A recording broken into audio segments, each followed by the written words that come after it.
حامیم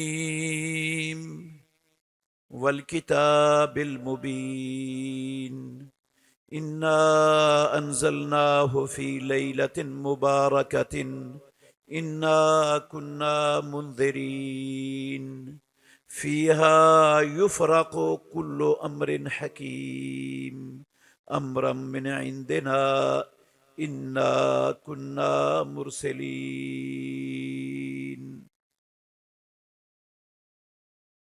اور قسم ہے بیان کرنے والی کتاب اس قرآن مجید کی، بلا شبہ ہم نے اس قرآن کو بابرکت رات میں اتارا، یقیناً ہم ہی ڈرانے والے ہیں۔ اس رات میں ہر حکمت والا معاملہ تقسیم کیا جاتا ہے۔ جو ہمارے پاس سے معاملہ ہوتا ہے یقیناً ہم ہی رسولوں کو بھیجنے والے ہیں۔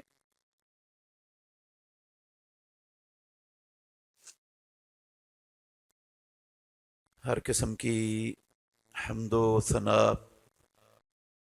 اللہ وحدہ لا شریک کی ذات اقدس کے لیے، بے شمار لا تعداد ان گنت درود و سلام سید الاولین والآخرین، امام الانبیاء والمرسلین، خاتم النبیین، محمد الرسول اللہ صلی اللہ علیہ وسلم کی ذات گرامی کے لیے۔ عزیز بھائیوں، قابل احترام بزرگوں اور میری معزز مسلمان بہنوں،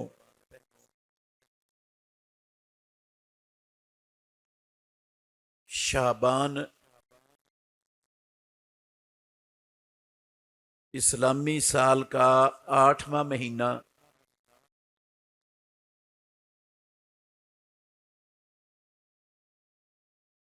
وہ اس وقت چل رہا ہے۔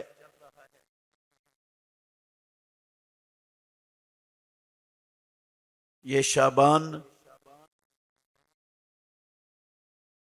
کا مہینہ، اس کی کوئی سپیشل فضیلت جو قرآن کریم کے اندر بیان ہوئی ہو، یا امام الانبیاء محمد الرسول اللہ صلی اللہ علیہ وسلم کی کسی صحیح حدیث کے اندر بیان ہوئی ہو، ایسی کوئی سپیشل فضیلت اس مہینے کی نہیں ہے۔ جو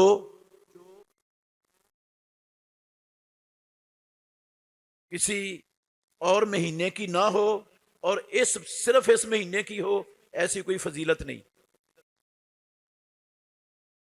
البتہ رسول مکرم صلی اللہ علیہ وآلہ وسلم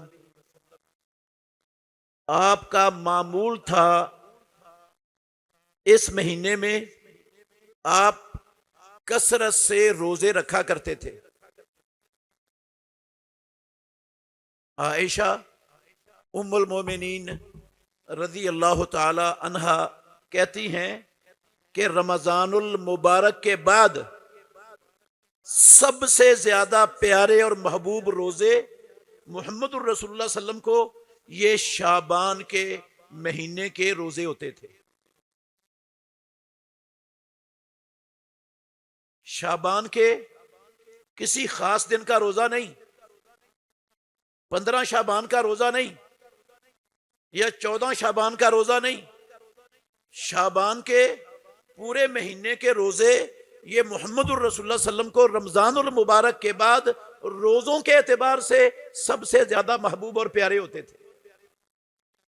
اور آپ صلی اللہ علیہ وسلم اس مہینے میں کثرت سے روزے رکھا کرتے تھے۔ ایک حدیث میں یہ لفظ بھی موجود ہے، ام المومنین عائشہ صدیقہ رضی اللہ تعالی عنہا بیان فرماتی ہیں کہ رسول مکرم صلی اللہ علیہ وسلم بسا اوقات روزے رکھنا شروع کرتے اور رکھتے ہی چلے جاتے، ہمیں ایسا لگتا کہ اب رسول اللہ صلی اللہ علیہ وسلم روزہ چھوڑیں گے ہی نہیں۔ پھر آپ صلی اللہ علیہ وسلم روزہ چھوڑتے تو چھوڑتے ہی چلے جاتے، ہمیں ایسا لگتا کہ اب رسول اللہ صلی اللہ علیہ وسلم کوئی نفلی روزہ رکھیں گے ہی نہیں، اور کہتی ہیں کہ میں نے محمد الرسول اللہ صلی اللہ علیہ وآلہ وسلم کو سال کے 12 مہینوں میں سے کسی مہینے کے پورے مہینے کے روزے رکھتے ہوئے نہیں دیکھا امام الانبیاء کو زندگی میں، سوائے رمضان کے، اور رمضان کے بعد سب سے زیادہ روزے امام الانبیاء محمد الرسول اللہ صلی اللہ علیہ وسلم وہ شعبان کے مہینے میں رکھتے تھے۔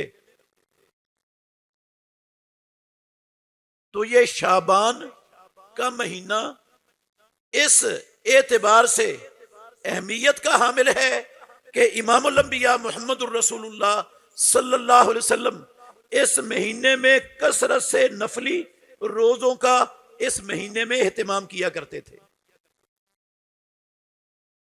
حضرت اسامہ بن زید رضی اللہ تعالی عنہ کی حدیث ہے صحیح، وہ کہتے ہیں کہ میں نے رسول اللہ صلی اللہ علیہ وآلہ وسلم سے پوچھا، اللہ کے نبی آپ شعبان کے مہینے میں کثرت سے روزے رکھتے ہیں، اس کی کیا وجہ ہے؟ اس مہینے میں کثرت سے روزے رکھنے کی حکمت کیا ہے؟ تو کہتے ہیں اسامہ بن زید رضی اللہ تعالیٰ عنہ رسول مکرم صلی اللہ علیہ وآلہ وسلم نے فرمایا اس مہینے میں بندوں کے نیک اعمال، بندوں کی نیکیاں وہ اللہ رب العالمین کے سامنے پیش ہوتی ہیں، اور میں چاہتا ہوں کہ میری نیکیاں مالک الملک کے سامنے پیش ہوں تو میں اس وقت روزے کی حالت میں ہوں۔ اس وجہ سے میں کثرت سے شعبان کے مہینے کے روزوں کا اہتمام کرتا ہوں کہ پروردگار کے سامنے میری نیکیاں پیش ہوتی رہیں اور میں روزے کی حالت میں ہوں۔ ویسے شعبان کے مہینے کی یہ سپیشل فضیلت نہیں ہے، اکیلے کی نہیں ہے یہ کہ اس میں نیک اعمال بندوں کے پیش ہوتے ہیں۔ بندوں کے نیک اعمال ہر روز سال کے 354 55 جتنے بھی دن ہیں، ہر روز بندوں کے نیک اعمال اللہ رب العالمین کے سامنے پیش ہوتے ہیں۔ اللہ رب العالمین، ابو ہریرہ رضی اللہ عنہ کہتے ہیں، صحیح بخاری میں اور صحیح مسلم شریف کے اندر حدیث ہے، دوسری سیاستہ کی کتابوں میں بھی موجود ہے، اور یہ حدیث اکثر بھائیوں کو معلوم ہے، ہمیں آتی ہے اور یاد ہے۔ ہر بندے نے زندگی میں بڑی مرتبہ یہ حدیث سنی ہوئی ہے کہ ہر روز فرشتے عصر کی نماز کے وقت اور فجر کی نماز کے وقت چینج ہوتے ہیں۔ جن فرشتوں کو اللہ مالک الملک نے اپنے بندوں کے اعمال کو نوٹ کرنے کے لیے، لکھنے کے لیے مقرر کیا ہوتا ہے، وہ فجر کی نماز کے وقت آتے ہیں اور عصر تک اس بندے کے پاس رہتے ہیں، اس کے اعمال کو نوٹ کرتے چلے جاتے ہیں، نوٹ کرتے رہتے ہیں، اور پھر جب عصر کی نماز کا وقت ہوتا ہے تو اگلے فرشتے آ جاتے ہیں، اور یہ فرشتے انہوں نے جتنے اعمال بندوں نے فجر سے لے کر عصر کی نماز تک کیے ہوتے ہیں، یہ سارے اعمال رب کے سامنے جا کر پیش کر دیتے ہیں، اور پھر وہ عصر والے آ جاتے ہیں، وہ نوٹ کرنا شروع کر دیتے ہیں، وہ نوٹ کرتے رہتے ہیں، اور فجر تک جتنے اعمال کیے، نمازیں پڑھی، مغرب کی، عشاء کی، فجر کی، رات کو تہجد پڑھی، تلاوت کی، اذکار کیے، جو جو اعمال بندہ کرتا ہے وہ سارے نوٹ کرتے ہیں، اور فجر کے وقت وہ اللہ کے پاس اس کے اعمال کو لے کر چلے جاتے ہیں۔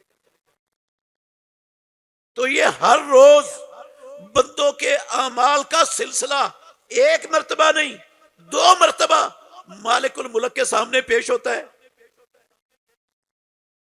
صحیح حدیث ہے، یہ سیاہ ستہ کی ساری کتابوں میں موجود ہے۔ تو نیک اعمال اثر کے اللہ جب جاتے ہیں نا اللہ کے پاس فرشتے، تو اللہ کہتے ہیں کیفا وجدتم عبادی، تم میرے بندوں کے پاس گئے تھے، تم نے کیسے پایا میرے بندوں کو؟ تو وہ کہتے ہیں اتیناہم وہم یصلون، اے پروردگار جب ہم ان کے پاس آئے تھے فجر کے وقت، وہ فجر کے وقت والے کہتے ہیں، اور عصر کے وقت والے جا کر کہتے ہیں، اللہ سب سے پوچھتے ہیں کیف وجدتم عبادی، تم نے میرے بندوں کو کیسے پائے؟ وہ کہتے ہیں اتیناہم وہم یصلون وجئناہم وہم یصلون، یا اللہ جب ہم ان کے پاس گئے تھے اس وقت بھی یہ نماز پڑھ رہے تھے تیرے بندے، اور جب واپس آئے ہیں اس وقت بھی یہ نماز پڑھ رہے تھے۔ یہ اسی لیے رسول مکرم صلی اللہ علیہ وآلہ وسلم فرمایا کرتے تھے کہ یہ 2 نمازیں منافقوں پر بہت بھاری نمازیں ہیں، بہت بھاری نمازیں ہیں، اثقل الصلاۃ علی المنافقین۔ اور ان 2 نمازوں کا، عصر کی نماز کا خاص طور پر قرآن میں اللہ مالک الملک نے بہت زیادہ حفاظت کرنے کا حکم دیا ہے۔ ویسے تو ساری نمازوں کی محافظت کا حکم دیا، لیکن کہا والصلاۃ الوسطیٰ، خاص طور پر جو درمیانی نماز ہے اس کا بہت زیادہ اہتمام کیا کرو، زندگی میں بہت زیادہ حفاظت کرو اس کی۔ اور یہ بھی فرمایا رسول مکرم صلی اللہ علیہ وسلم نے، بلکہ قرآن مجید میں بھی ہے، ان الفجر کان مشہودا، فجر کے وقت اللہ کے فرشتے آئے ہوئے ہوتے ہیں، فرشتے حاضر ہوتے ہیں فجر کے وقت۔ تو یہ فرشتے فجر اور عصر کے وقت بندوں کے اعمال اللہ رب العالمین کے پاس لے کر جاتے ہیں، رب کے سامنے پیش ہوتے ہیں۔ جو نمازی ہوتے ہیں ان کے فرشتے جا کر یہ خبر دیتے ہیں یا اللہ وہ تیرے بندے نماز پڑھ رہے تھے، اور جو ان نمازوں کے ٹائم میں سوئے ہوئے ہوتے ہیں، یا وہ کسی غیر شرعی حرام کام کے اندر مبتلا اور ملوث ہوتے ہیں، فلم دیکھ رہے ہوتے ہیں، کسی ڈرامے کے سیریز دیکھ رہے ہوتے ہیں، وہ فیس بک، یوٹیوب اور ٹک ٹاک کے اوپر مصروف ہوتے ہیں، لا یعنی کاموں، لا یعنی چیزوں میں، تو فرشتوں نے پھر وہی جا کر بتانا ہے نا پروردگار کو۔ فرشتے تو جھوٹ نہیں بولتے، انہوں نے تو سچ بتانا ہے، جھوٹ تو ان کی زندگی کے اندر اس کا تصور بھی نہیں فرشتوں کی۔ تو کتنے بد نصیب ہیں وہ لوگ جو ان نمازوں کے ٹائم مالک الملک کے پاس اس برے اعمال کے ساتھ پیش ہوتے ہیں، فرشتے جا کے یہ کہتے ہیں یا اللہ وہ تو یہ کر رہا تھا تیرا بندہ۔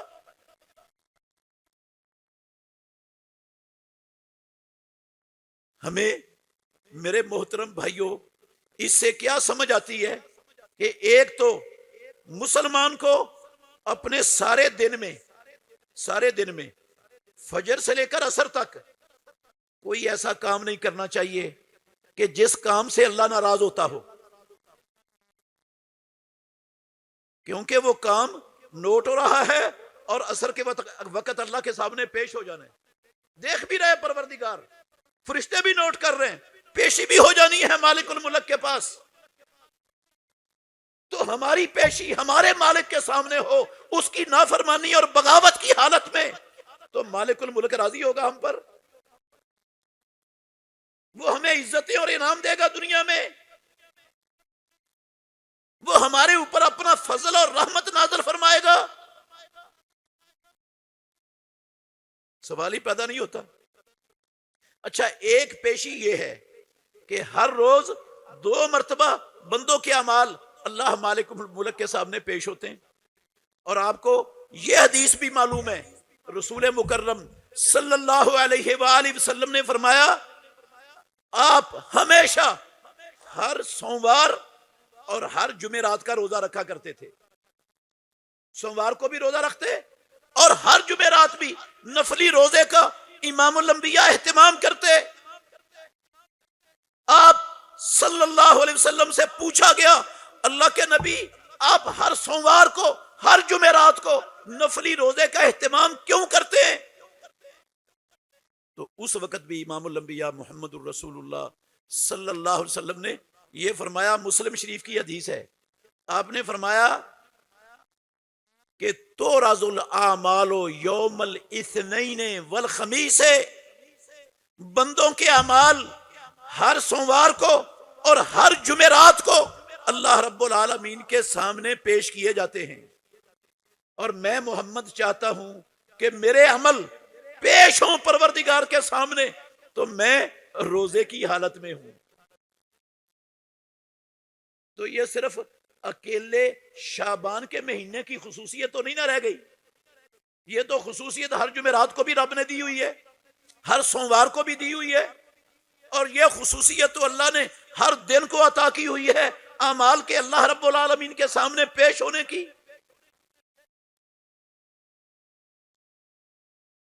لیکن میرے بھائیوں، ایک بات اچھی طرح ذہن میں رکھنی ہے، رسول مکرم صلی اللہ علیہ وآلہ وسلم خود تو بڑے اہتمام سے، کثرت سے اس مہینے کے روزے رکھتے تھے، معمول تھا آپ کا، لیکن آپ نے امت کو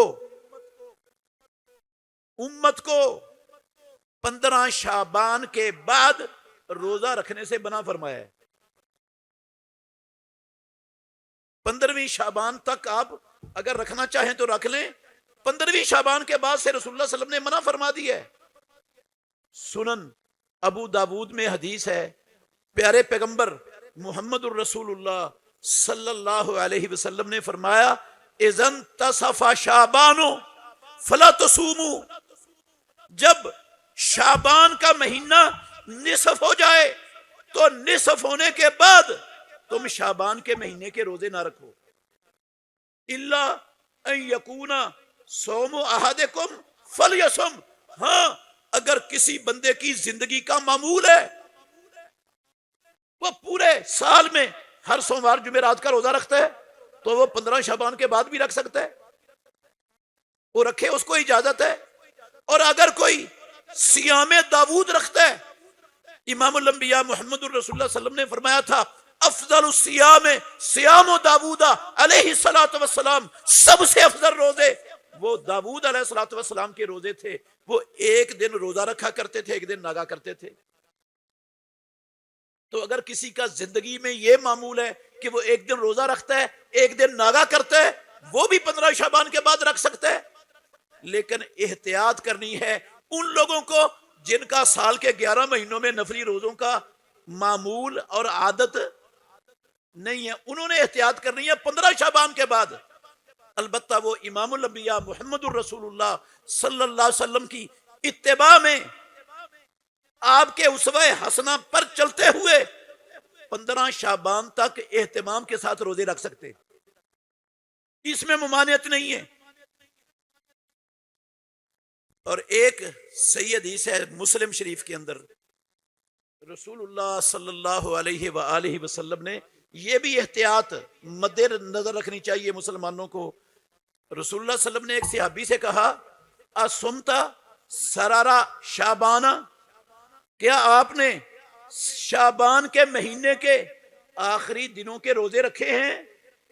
اس نے کہا اللہ کے نبی نہیں رکھے۔ تو آپ صلی اللہ علیہ وسلم نے فرمایا پھر رمضان المبارک کے بعد یہ والے روزے رکھ لینا۔ کیا آپ نے سرار شعبان کے روزے رکھے؟ یہ اللہ کے نبی نے ایک صحابی کو کہا، انہوں نے کہا اللہ کے نبی نہیں رکھے۔ آپ نے فرمایا پھر رمضان المبارک کے بعد یہ جو شعبان کے مہینے کے آخری دنوں کے روزے ہیں نا، رمضان کے بعد رکھ لینا۔ اس حدیث سے بعض لوگوں کے ذہنوں میں یہ اشکال پیدا ہو سکتا ہے کہ رمضان سے پہلے شعبان کے آخر میں رسول اللہ صلی اللہ علیہ وسلم نے روزہ رکھنے سے منع فرمایا ہے، اور صحیح حدیث موجود ہے لا تقدموا رمضان بصوم یوم او یومین، خبردار رمضان المبارک سے پہلے ایک دن یا 2 دن روزہ مت رکھو رمضان کے استقبال کی نیت سے کہ رمضان سال کے مہینوں سے افضل مہینہ آ رہا ہے، اس کے استقبال میں ہم 1 دن یا 2 دن پہلے روزے رکھ لیں، اس کا استقبال کرنے کے لیے منع فرمایا رسول اللہ صلی اللہ علیہ وسلم نے۔ اس سے 15 شعبان کے بعد بھی روکا اور رمضان کا استقبال کرنے کے لیے 1 دن یا 2 دن رمضان سے پہلے روزہ رکھنے سے بھی روکا۔ اور ایک اور حدیث ہے جس میں ہے امام الانبیاء محمد الرسول اللہ صلی اللہ علیہ وسلم نے شک کا روزہ رکھنے سے منع فرمایا ہے۔ بندہ رمضان المبارک کا چاند نظر نہیں آیا، 29 شعبان ہو گئی ہے، چاند نظر نہیں آیا، اور روزہ رکھ لے کہ شاید چاند چڑھ گیا ہو، کسی کو نظر ہی نہ آیا ہو تو میں رمضان کا روزہ رکھ لیتا ہوں، یہ شک کا روزہ ہے۔ اس شک کے روزے سے امام الانبیاء نے منع فرمایا۔ آپ نے کہا جو شک کا روزہ رکھتا ہے اس نے ابو القاسم محمد الرسول اللہ صلی اللہ علیہ وسلم کی مخالفت کی ہے۔ تو اب ایک طرف یہ احادیث ہے کہ رسول اللہ صلی اللہ علیہ وسلم نے شک کے روزے سے بھی منع فرمایا ہے، اور رمضان سے پہلے 1 دن یا 2 دن روزہ رکھنے سے بھی منع فرمایا ہے۔ اور اس صحابی کو امام الانبیاء کہتے ہیں آپ نے شعبان کے سرر آخری دنوں کے روزے کیوں نہیں رکھے ہیں؟ انہوں نے کہا نہیں رکھے، آپ نے کہا بعد میں رکھ لینا۔ تو کیا مطلب اس کا؟ احادیث ساری صحیح سند سے ثابت ہے، ان احادیث میں تعارض کوئی نہیں ہے، اختلاف نہیں ہے کوئی بھی، مسئلہ بالکل واضح ہے۔ یہ بندہ جس کو رسول مکرم صلی اللہ علیہ وسلم نے فرمایا تھا کہ تو نے شعبان کے آخر میں روزے کیوں نہیں رکھے، اس کا معمول تھا پوری زندگی کا یہ ہر مہینے کے آخر میں روزے رکھتا تھا۔ اور جس بندے کا معمول ہے اس کو تو رسول اللہ صلی اللہ علیہ وسلم نے اجازت دی ہے نا روزہ رکھنے کی۔ شک والے کو منع کی ہے کہ شک والا نہیں رکھے گا، اور بغیر معمول کے 15 شعبان کے بعد منع کیا کہ بغیر معمول کے 15 شعبان کے بعد روزہ نہ رکھو۔ لیکن جس کا معمول ہے اس کو اجازت دی ہے رسول اللہ صلی اللہ علیہ وسلم نے۔ تو اس کا معمول تھا، اس نے روزے آخری دنوں کے شعبان میں اس لیے نہیں رکھے، اس کے ذہن میں یہ تھا کہیں یہ شک کے روزے نہ بن جائیں، میں روزہ رکھ لوں معمول کے مطابق اور یہ شک کے روزے میں آ جائے اور اللہ کے نبی نے منع کیا ہو، تو پیارے پیغمبر نے اس کے معمول کی وجہ سے اسے کہا کہ تو نے روزہ رکھا ہے سرار شعبان کا؟ تو اس نے کہا نہیں رکھا۔ آپ نے کہا پھر تیرا معمول تھا تو اس کو بعد میں رکھ سکتا ہے۔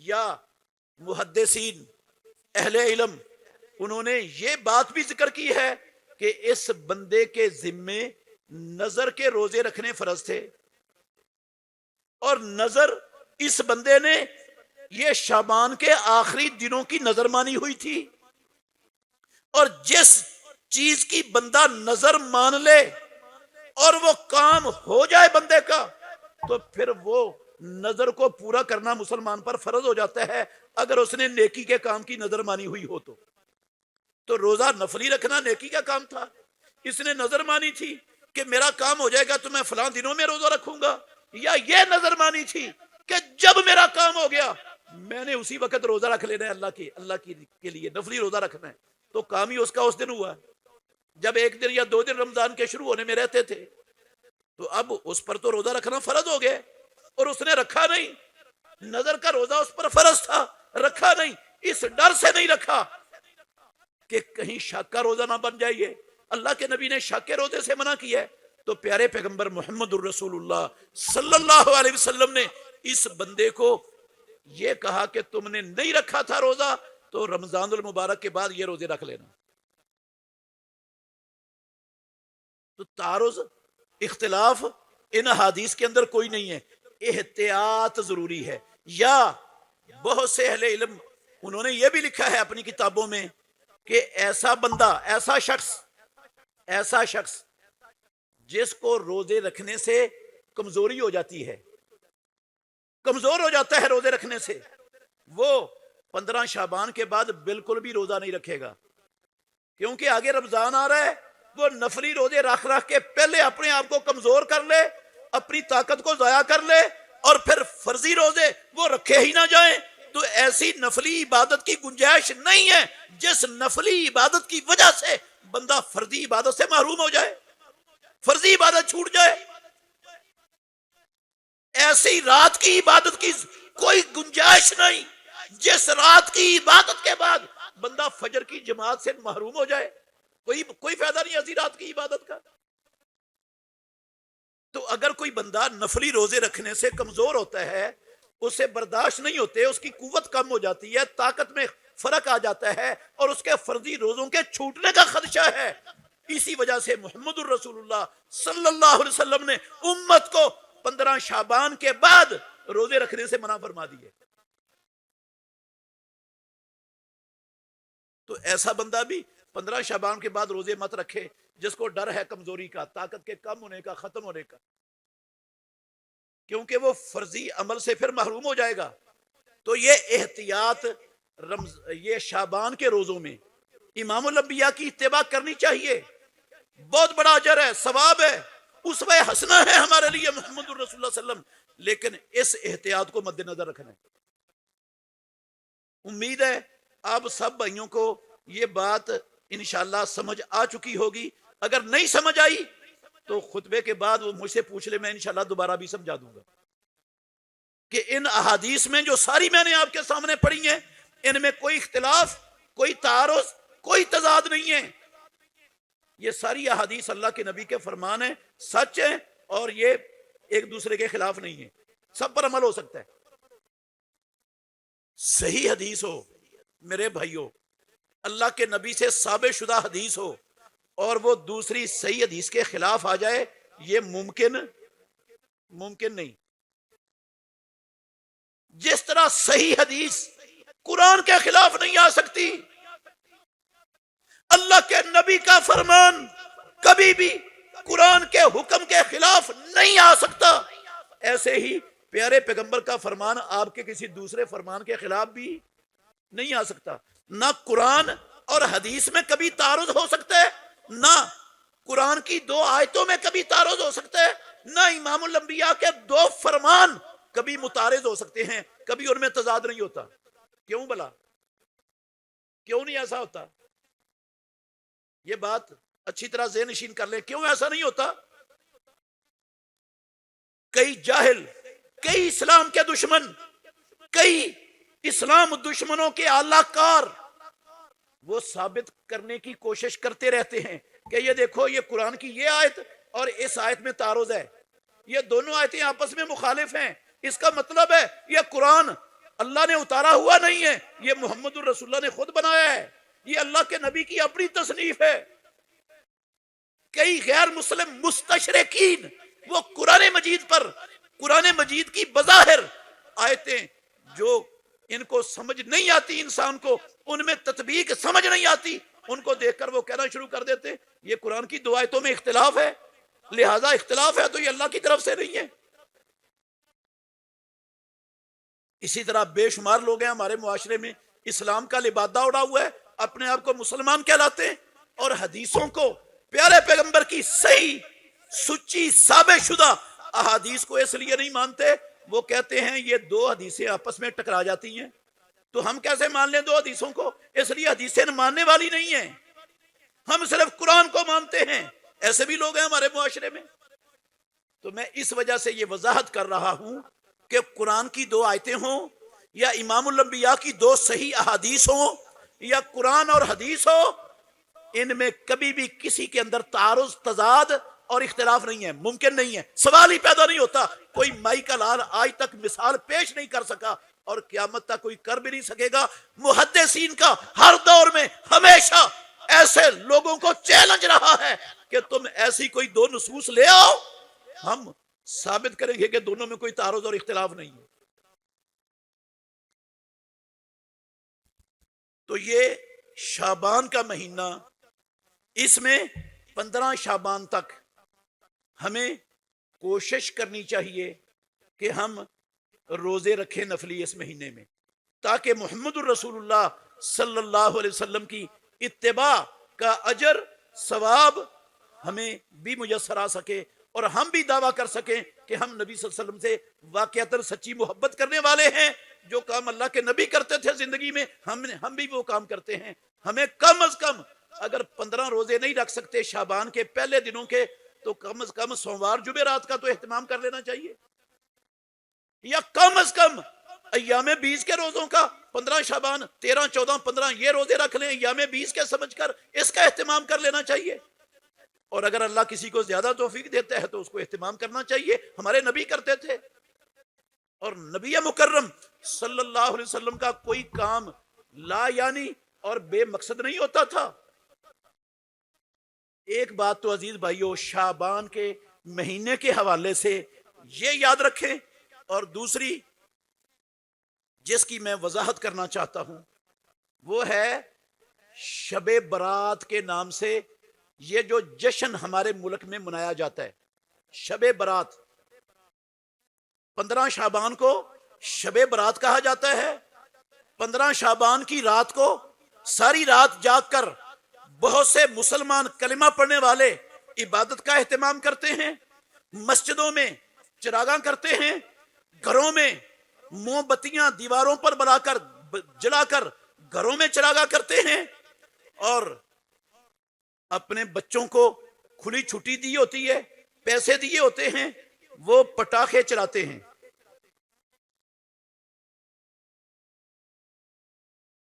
بڑے اہتمام سے یہ مسلمانوں کی بستیوں میں، مسلمانوں کے محلوں میں، آبادیوں میں یہ کام ہو رہا ہوتا ہے۔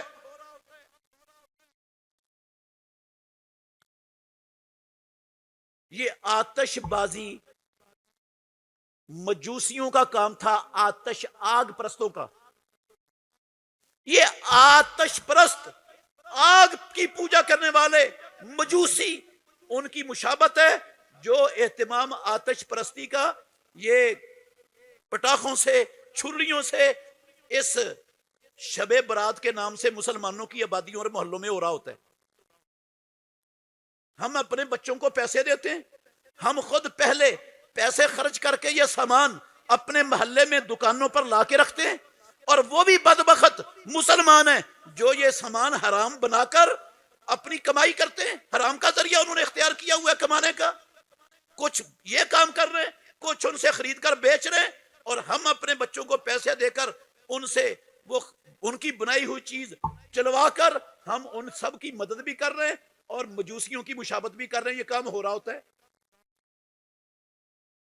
میرے بھائیوں، سب سے پہلے یہ بات یاد رکھیں، شب برات کے بارے میں یہ جو تصور پایا جاتا ہے نا ہمارے معاشرے میں کہ 15ویں شعبان کی رات یہ شب برات ہے، اس رات میں سارے سال کے فیصلے ہوتے ہیں، اس رات میں مرنے والوں کے نام لکھے جاتے ہیں، پیدا ہونے والوں کے نام لکھے جاتے ہیں، اس رات میں تقدیریں لکھی جاتی ہیں، اور اس رات میں یہ کام ہوتا ہے۔ یہ سارا کچھ ہی غلط ہے، سارا کچھ غلط ہے، قرآن کے خلاف ہے، اسلام کے خلاف ہے۔ اس کا اللہ کے دین سے جو اللہ نے محمد الرسول اللہ صلی اللہ علیہ وسلم پر اتارا، میرے محترم بھائیوں، اس دین سے کوئی تعلق نہیں ہے ان ساری چیزوں، ان ساری باتوں کا۔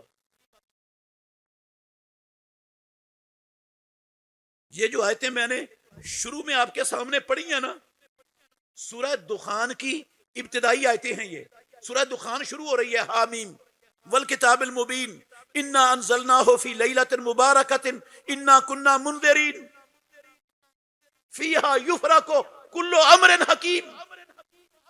کئی بدعات پرست لوگ، بدعات سے محبت کرنے والے، اسلام کو ناقص سمجھنے والے، وہ ان آیتوں کو پڑھ کر لوگوں کو دھوکہ دیتے ہیں کہ دیکھو یہ جو رات ہے نا لیلۃ مبارکۃ، یہ 15ویں شعبان کی رات ہے، اسی کا نام شب برات ہے.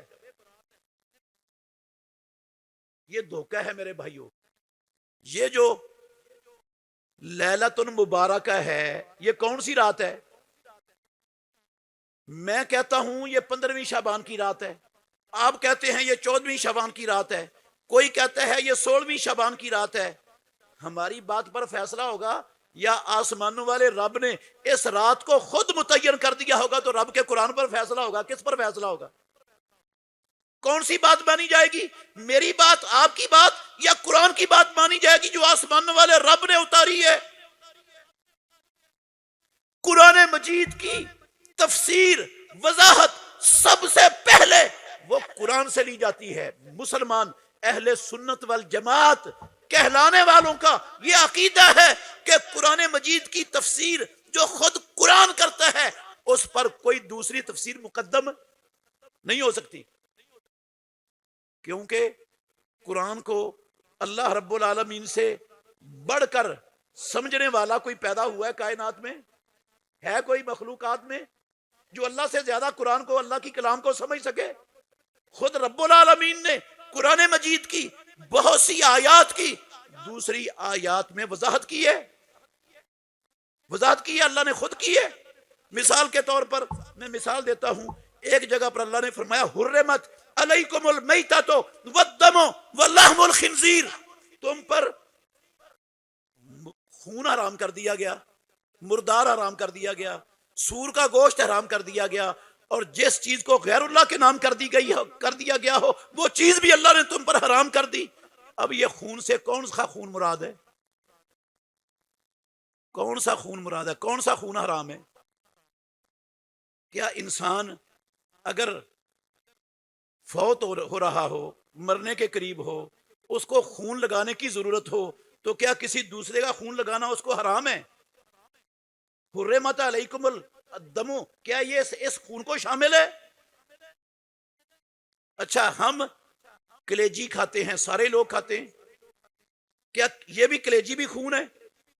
تلی بھی خون ہے، کیا یہ خون حرام ہے؟ اللہ نے تو قرآن میں خون کو حرام کہا ہے.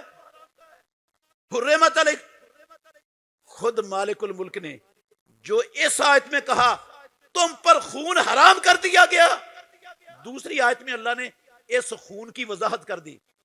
الا ان یکون میتۃ او دمن مسفوحا، وہ خون جو جانور کو ذبح کرتے وقت اس کے گلے سے نکلتا ہے، یہ خون دم مسفوح اس کو کہتے ہیں. یہ ہے حرام جو اللہ رب العالمین نے تم پر کیا ہے. جو ذبح کرنے کے بعد جانور کی کے گوشت کی بوٹیوں میں خون رہ گیا ہے وہ حرام نہیں ہے، وہ بھی خون ہے، موجود ہوتا ہے. جسم کے گوشت کے بعض حصوں میں خون موجود ہوتا ہے ذبح کے بعد بھی، جو نہیں نکلتا وہ حرام نہیں ہے. حرام کون سا ہے؟ جو گلا کاٹتے وقت، ذبح کرتے وقت نکلا ہے وہ حرام ہے. اس کو کھانا پینا، اس کو استعمال کرنا اس کی اسلام نے اجازت نہیں دی، وہ حرام ہے. تو اللہ نے خود وضاحت کر دی. اللہ رب العالمین قرآن مجید کی کئی آیات میں، یہ ایک مثال ہے، بے شمار مثالیں ایسی اہل علم کے پاس ہیں، موجود ہیں، تفسیروں میں لکھی ہوئی ہیں کہ قرآن مجید کے ساتھ تفسیر یہ سب سے پہلا درجہ ہے قرآن مجید کی تفسیر کا اور قرآن مجید کو سمجھنے کا. خود رسول مکرم صلی اللہ علیہ وسلم کی زندگی میں آپ نے اپنے عمل سے قرآن مجید کی تفسیر صحابہ کو قرآن کے ساتھ سمجھائیے، اپنی بات سے نہیں، قرآن سے سمجھائیے. کیسے قرآن سے سمجھائیے؟ جب یہ آیت صحابہ نے سنی نا، الذین آمنوا ولم یلبسوا ایمانہم بظلم اولئک لہم الامن وہم مہتدون، کہنے لگے اللہ کے نبی ظلم تو ہم سب سے ہو گیا ہے، تو اس کا مطلب ہے نہ ہمارے لیے ہدایت ہے نہ امن ہے، کچھ بھی نہیں، تو پھر ہم کامیاب کیسے ہوں گے؟ آپ نے فرمایا یہ ظلم جو اس آیت کے اندر ہے، اس ظلم سے مراد ہر چھوٹا موٹا گناہ نہیں ہے. اس ظلم سے مراد، کیا تم نے قرآن میں نہیں پڑھا؟ لقمان نے اپنے بیٹے کو کہا تھا یا بنی لا تشرک باللہ ان الشرک لظلم عظیم.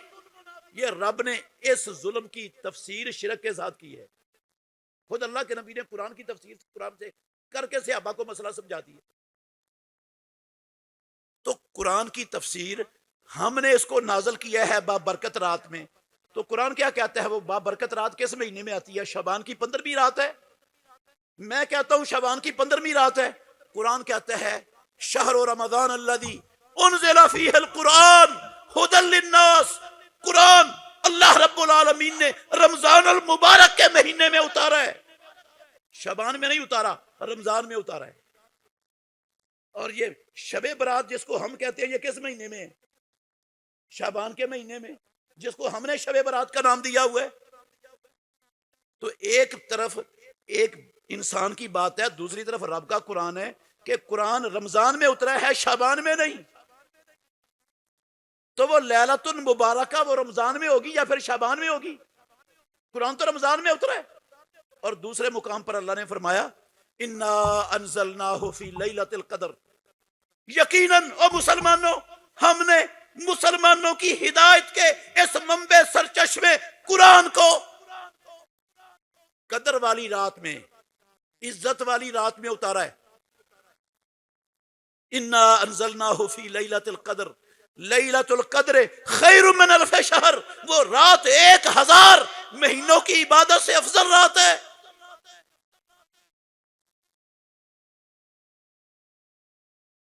تنزل الملائکۃ والروح فیہا من کل امر.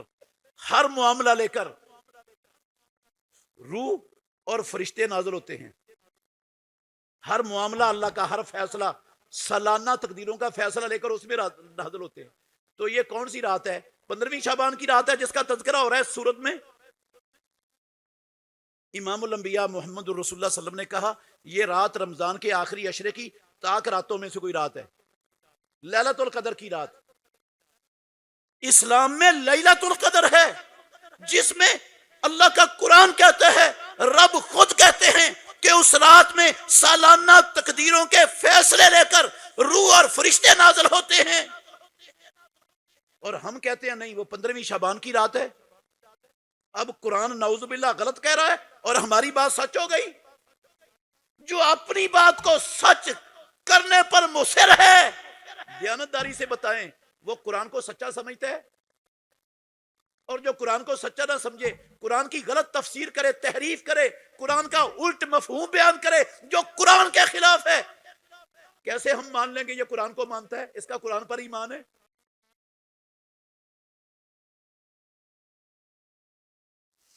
اس آیت کا تعلق لیلۃ المبارکہ سے مراد لیلۃ القدر ہے اور وہ رمضان کے آخری عشرے میں آتی ہے، وہ 15ویں شعبان کی رات نہیں ہے. ویسے میں اللہ کے گھر میں کھڑا ہوں، دیانتداری سے کہہ رہا ہوں میرے بھائیوں، یہ جو 15ویں شعبان کی رات ہے نا، جس کو ہم نے شب برات بنایا، اور جس شب برات پر حلوے پوڑیاں اور جناب یہ چراغاں اور یہ آتش بازی اور یہ سارے کام کیے جاتے ہیں بڑے اہتمام سے، اس شب برات کا نام نہ قرآن میں آیا ہے نہ محمد الرسول اللہ صلی اللہ علیہ وسلم کی سنت اور حدیث میں آیا ہے. اور میں اللہ کے گھر میں کھڑا ہو کے کہہ رہا ہوں یہ شب برات کا نام نہ امام ابو حنیفہ رحمت اللہ علیہ کی فقہ میں موجود ہے، نہ امام مالک کی فقہ میں موجود ہے، نہ امام شافعی کی فقہ میں موجود ہے، نہ امام احمد بن حنبل کی فقہ میں موجود ہے.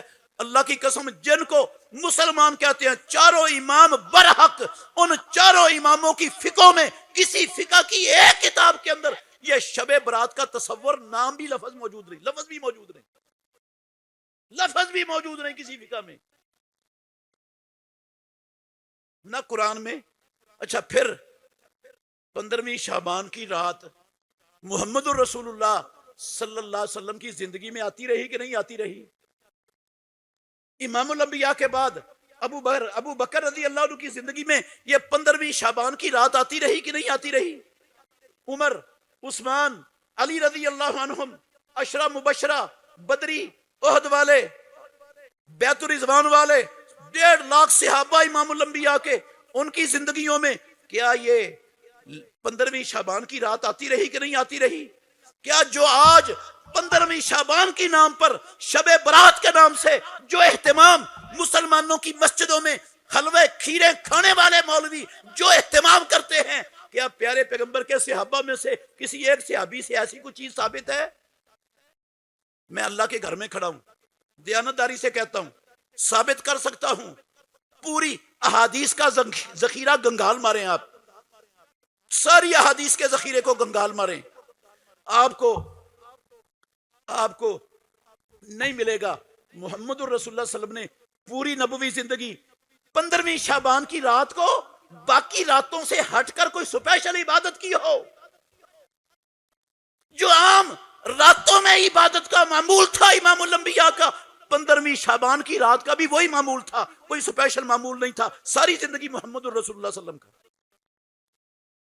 اور جو پیارے پیغمبر کے بعد خلفائے راشدین کا 30 سالہ دور، پھر صحابہ رضوان اللہ علیہ مجمعین کا دور، کسی صحابی سے 15ویں شعبان کی رات کو جاگ کر عبادت کرنا، چراغاں کرنا، حلوے پکانا اور یہ آتش بازی کرنا، اور 15ویں شعبان کا یہ شب برات کے نام سے روزہ رکھنا، اللہ کی قسم پیارے پیغمبر کے صحابہ میں سے کسی ایک صحابی نے بھی یہ عمل نہیں کیا۔ کیا مجھے اور آپ کو صحابہ سے زیادہ اسلام کی سمجھ آ گئی جو صحابہ کو نہیں آ سکی؟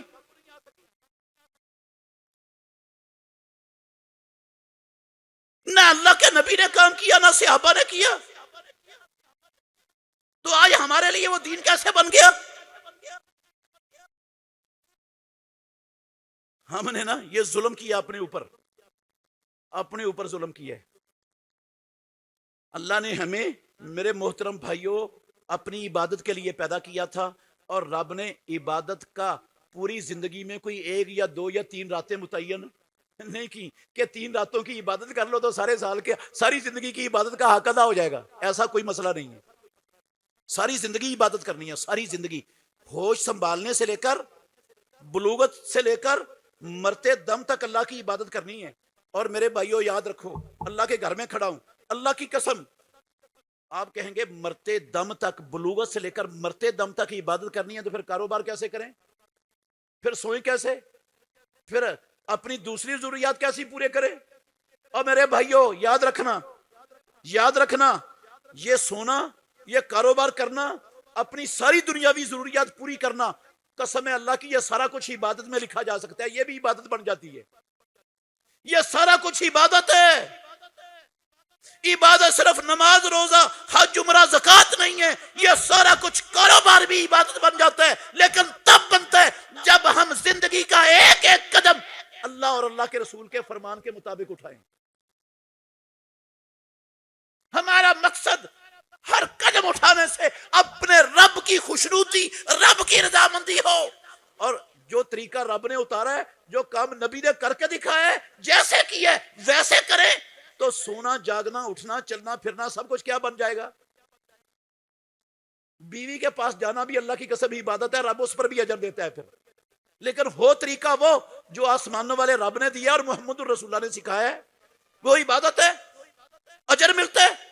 بیوی بچوں کو کما کر کھلاؤ حلال، کعبے کے رب کی قسم ہے، اس پر بھی عبادت کا اجر ملتا ہے۔ تو یہ سارا کچھ عبادت بنتا ہے، لیکن تب بنتا ہے جب اسلام ایک مکمل دین ہے، ہم اس کو اللہ اور اللہ کے رسول کے فرمان کے مطابق کریں گے، اللہ کے نبی کے طریقے سے ہٹیں گے تو جس کو ہم نیکی اور ثواب سمجھتے ہیں نا، وہ الٹا گناہ بن کے ہمارا ستیہ ناش کرنے کا ذریعہ بن جائے گا، دنیا اور آخرت برباد کر دے گا۔ انشاءاللہ اس حوالے سے 15ویں شعبان کے حوالے سے کچھ روایات بڑی مشہور ہیں ہمارے معاشرے میں، سوشل میڈیا پر بھی، یہ پرنٹ میڈیا پر بھی، الیکٹرانک میڈیا پر بھی، اخباروں والے بھی، جرائد اور رسالوں والے بھی، سب شعبان کے مہینے میں ان روایتوں کو بڑا پھیلاتے ہیں، ممبر و محراب سے بھی پھیلائی جاتی ہیں۔ انشاءاللہ اگلے خطبہ جمعہ میں ان روایتوں کی ساری حقیقت الف سے لے کر یہ تک انشاءاللہ آپ کے سامنے کھولوں گا کہ یہ اللہ کے نبی کے ساتھ ان روایتوں کا تعلق کیا ہے۔ اللہ مجھے اور آپ کو سمجھنے کی، عمل کرنے کی توفیق عطا فرمائے۔ آخر دعوانا الحمدللہ رب العالمین۔